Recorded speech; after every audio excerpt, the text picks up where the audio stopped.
Hello and welcome to the Fishing Guide Podcast. I'm your host, Brad Weekman, and what can I say? Paul Alpers is with me. Paul and I go way back, and I don't know where we go that far back. we've been in a boat a lot lately. Yeah, that's right. Like. Yeah, a lot of miles. The beauty of this whole deal that we want to talk about is NCL. So what we want to do is tell people about kind of how the year and how you're looking at, and then we'll let you break it down into the schedule. But kind of give us an overview. NCL, you've been part of it for how long? I helped with it before we purchased it, right? But for almost a year, and then we purchased it. Of course, we've been a full year now, going into our second year. Okay. And it's been exciting. Let's put it that way. We've had now, of course, JoJo and Clay were just on, and things have progressed. You have Happy Hollow Outdoors as a sponsor, and they actually have a Happy Hollow wrap boat. Yeah, we got a couple teams at Happy Hollow. We got those guys and JoJo and Philip, and then we got Steve Jeffers and Jeff Bookwalter from up in Indiana. They got two of them. They got kind of one in each part of the country. Okay. So, and the idea of doing that, of course, we don't pick teams. That we're not, we don't try to favor anybody. And so what we do when a big sponsor wants to come on, and when we talk about a big sponsor, anybody that does a gold level, which is $25,000 or more, then they get a team that they get picked. And we usually give them 5 teams, and we'll give them some from the I call it Division I or amateurs, and then the pro guys. And then they'll talk to those guys, and then they'll narrow it down to 2, and then we give them the pros and cons on what this one's better at or that one's better at, and what part of the country and where do they need the most, introduction with their new product at. Yeah. And it works out pretty good.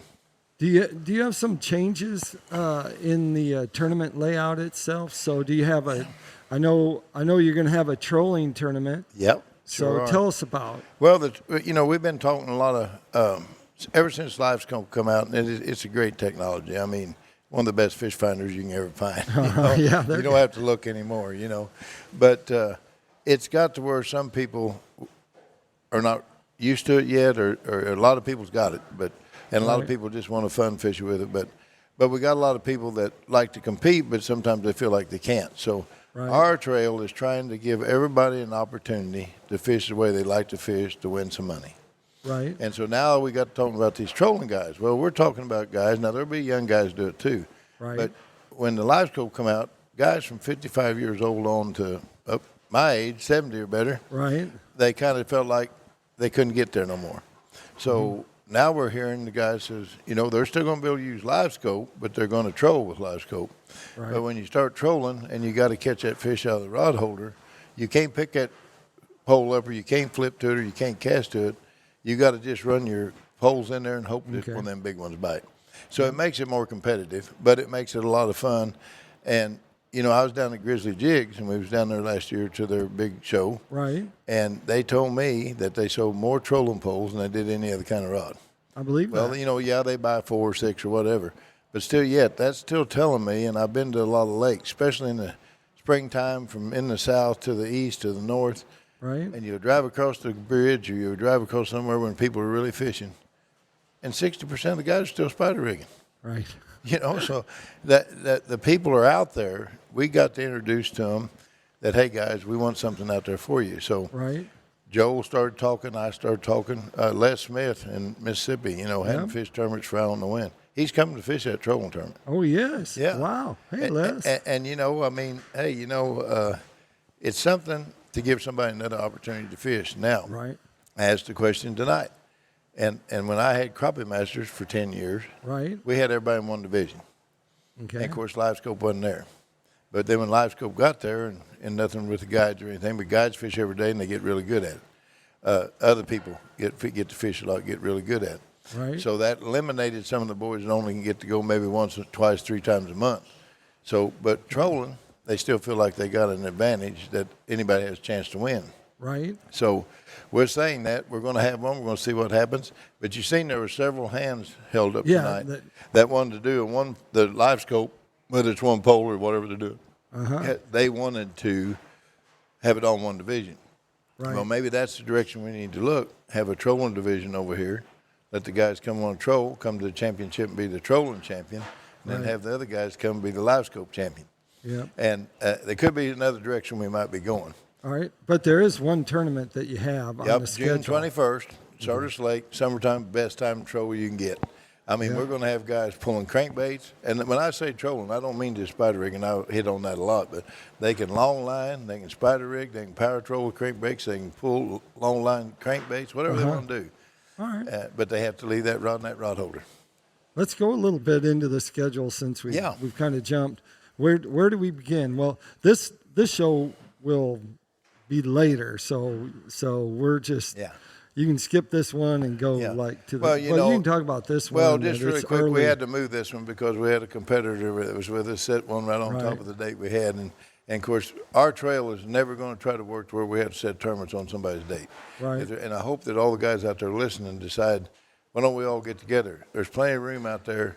Let's get together. We can set tournaments. I mean, I don't care if there's a tournament over in North Carolina and we got one over in Oklahoma, because that's not really going to affect nobody. No. But to have one in the same state, that's ridiculous. Okay. And we're not going to try to do that if we can. All right. And I'm also working with the crappie clubs. I'm calling all of them, even whether they're affiliated with us or not, saying, guys, we got a tournament. We'll just use Missouri. And we got a tournament in Missouri. But now, will you guys give me your schedule so we don't set a tournament on the same time you're having yours in Missouri? Right. North Carolina and South Carolina guys did the same thing. Called Sean McAbee and they called Newell over there. They give me their schedule because they usually set them in the fall. Right. And we usually set our schedule in the fall.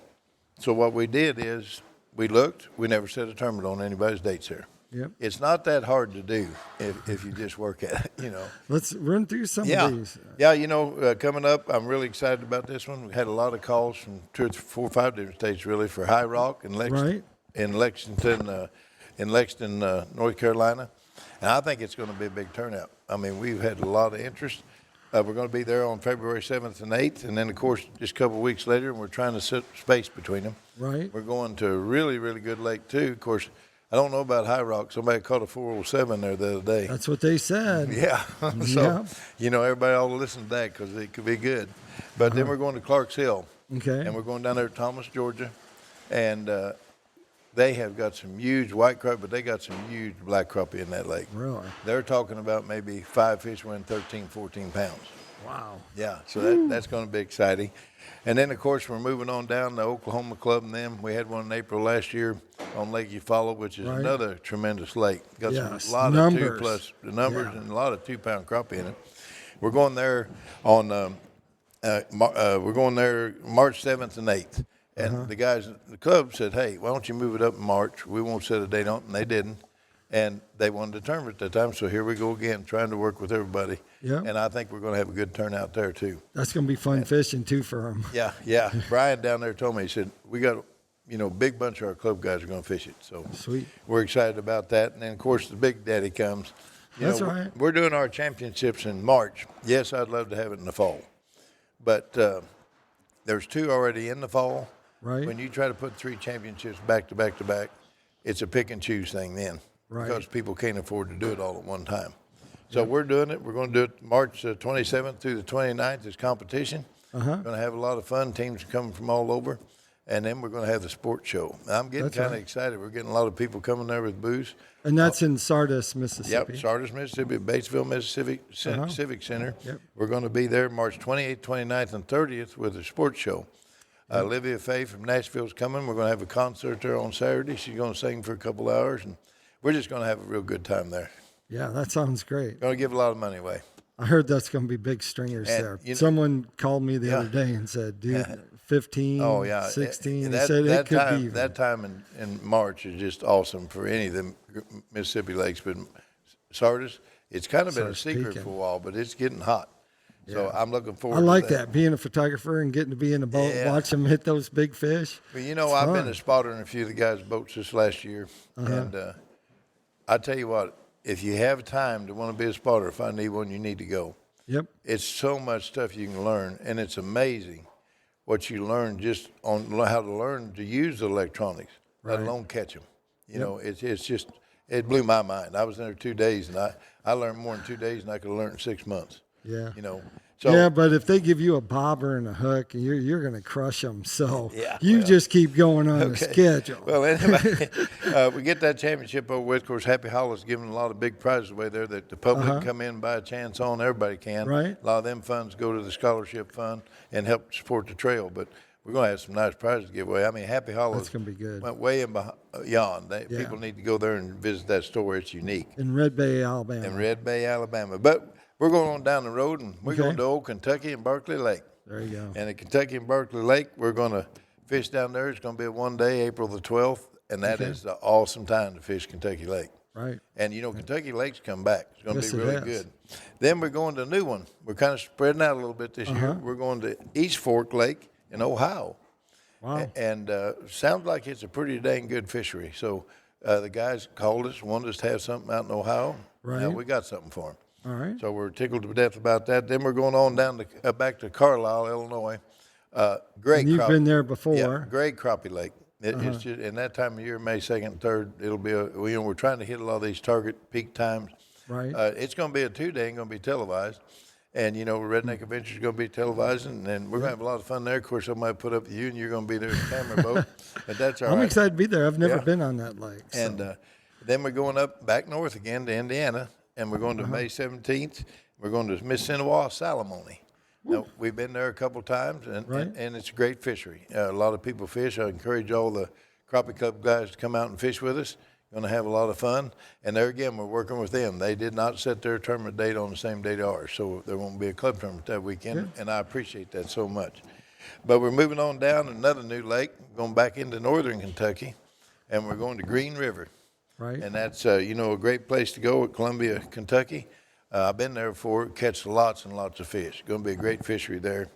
Then June 13th and 14th, we're going to go way north. And we're going to go to Leech Lake in Minnesota. We will be the land of 10,000 lakes. That's it. And, they got a lot of good fish up there. There's a lot of black crappie up there, and it's going to be good. And so I'm looking forward to that. And we're going to do a lot of things. They're going to have a dock tournament up there, too, the day before. Okay. That we do. It's going to be a lot of fun. Wow. They're going to have a lot of exhibitors. So, that's going to be good. And then, of course, here comes that trolling tournament we talked about. It's going to be at June 21st at Sardis Lake in Batesville, Mississippi. Okay. I'm looking really forward to that. Then we're going to take a little break because we got to go to ICAST and do some things to get better sponsors, And then August 8th and 9th, going to my home lake, one of them, Truman Lake. Flooded lake with timber, great fishery, and I'm telling you, this fall, if there's any indications of how they bit this fall, that is going to be dynamite. It's a summertime lake. The hotter it gets, the better it gets. Yep. So everybody's going to. It's a 2-day tournament. Then we're going to another new area that we haven't been in a while. September 12th and 13th, Cross Lake and Red River. Yeah, now the pros will fish Cross Lake one day and Red River one day. The amateurs, of course, we didn't talk about that a lot, but we've took both of these divisions now and put them at the same time. Right. The amateurs only fish. The Division I guys only fish one day. Right. So kind of get them a little because some of them guys can't get off work. Right. So we're trying to work with them too. But that's going to be a fun time. And Cross Lake is a big lake. It's and it's big crappie lake, so it's going to be good. Then October 3rd and 4th, we're going back out on the East Coast, and we're going to Lake Murray, Columbia, South Carolina. And that is going to be a great time. That is another big, big crappie lake. That trailer's going to get some miles on poor old Joel. He'll be listening to Golden Earring. Of course, we're going to 3-pound crappie lake on the 10th and 11th at Grenada, Mississippi. That ought to be a great time. It was last year in the fall. And, I'm really looking forward to that. And, of course, we're going to wind it up. We're getting a sponsor to help us. And we're going to get back to originally where I started 6 years old fishing at Lake of the Ozarks. Oh, Lake of the Ozarks. And it's going to be a one-day tournament on October the 18th. And then, of course, then we go back to our championship in March. And we're going to a new area. And we're going to Somerset, Kentucky. And we're going to get down here to Lake Cumberland. And that's a great lake, and for you northern boys, that gets you something a little closer to home, and for the guys out east, it gets them something closer to home. And that's a huge reservoir. So we got a full schedule. We're putting both divisions together now, so we don't have to bounce back so many times back and forth. But there again, I'm excited about this trolling tournament coming up. I think it's going to be something that we're going to see it's going to be very productive for the fishermen and everything. I had a guy here a while ago, Spencer Robertson, told me, he said, I don't never troll in my life, but I talked to a buddy of mine, we're going to go fish it. He loves to troll. Wow. So, things like that get you excited, but there it is. We encourage everybody. I know they can't fish them all, but when we're in your local area, especially you local guys too, come and fish with us. Have a lot of fun. More money, more fishermen, the more money. It's always been that way in the fishing tournament business. Right. So the more people we get, we pay all 100% back. We also give out of our company $25 to the amateur side. We add that to the big fish, and then we add $50 to the pro side. And now the anglers are paying $25 for big fish too. And I don't know whether my guy remembered that tonight or not, but they're supposed to be paying $25 for big fish pot. And we'll get that going. And so it could be big fish ending up in $1,000. Yep. Well, that takes us to Tackle Time. Tackle Time sponsored by Pico Lures. Pico Lures case has a complete line of hard and soft baits. Everything you need to go catch crappie with, they got it. So you can check them out at picolures.com. Paul, if they want to find out more about NCL and they want to fish in a tournament, how do they do that? Well, they can go to nationalcrappieleague.com. The whole schedule's on there. They can enter right online. Okay. One thing we didn't talk about is we got a crank from the bank. Right. If there's anybody that wants to go out and have fun just for 4 hours and fish, they can actually fish off the bank or off a dock, $50 entry fee individually. We pay it all back to those guys. We will take up to 70 anglers. Okay. They'll fish from 7 to 11:30, being away in line by 12:30. Do you have youth kids rodeo fishing each tournament or not? We do a free kids fishing rodeo for 7 and under and 8 to 12. All right. They sign up from 8 to 9. They fish from 9 to about 10:30. Every kid wins a prize. BNF Baits furnishes all the worms and the wax worms for them. They'll be out there tomorrow. And, we got to get these young kids out there in the outdoors and introduce them to outdoors. Brian Sowers had one of the famous sayings, buy a kid a tackle box instead of an Xbox. That's right. And, we miss him. He was a great icon to the fishing industry, but I say it all the time because it kind of reminds me in memory of Brian, and we're going to keep pushing his tradition on.